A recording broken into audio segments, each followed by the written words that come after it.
They carried signs just to find a job, and Laszlo was one of them. Luckily, his cousin offered him a job building a study room for a client. However, during construction, an accident happened. The roof collapsed, so the client refused to pay. Laszlo's cousin then fired him, leaving Laszlo helpless. He had no choice but to spend nights in a shelter and work at construction sites during the day. One day, the client who refused to pay approached Laszlo. It turned out the study Laszlo designed was featured in the newspaper, bringing Harrison, the client.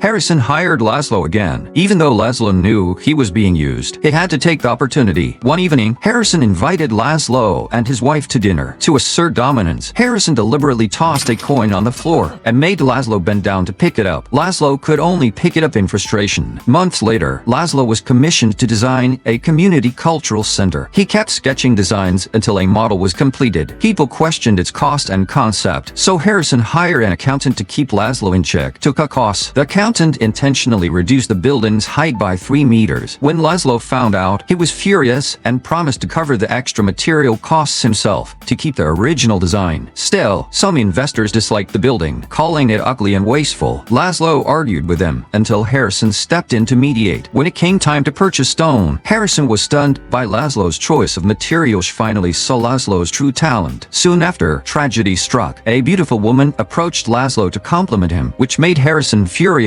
He believed Laszlo's honor should never surpass his own. Harrison dragged Laszlo into an alley, mocked him, and did something terrible to him. From that day on, Laszlo became irritable. He forbade workers from joking outside and refused to let his wife calm him down. When they got home, Laszlo told her what Harrison had done. The two embraced in sorrow. The next day, his wife, using a chair for support, went to Harrison's home on behalf of her husband. She resigned and reviewed Harrison's scandal. Ashamed, Harrison could only listen. Harrison's son, determined to protect the family's reputation, forcefully dragged Laszlo's wife out. An hour later, Harrison was found lying motionless inside the cultural center. Laszlo and his wife soon moved away from the city. Decades passed, and Laszlo had grown old. The Community Cultural Center won an award. He asked his niece to give a speech. His building has a rugged beauty. It may look like a prison, but when sunlight pours in, it reveals a sacred beauty. If you had a proud achievement, you would share it in the comments.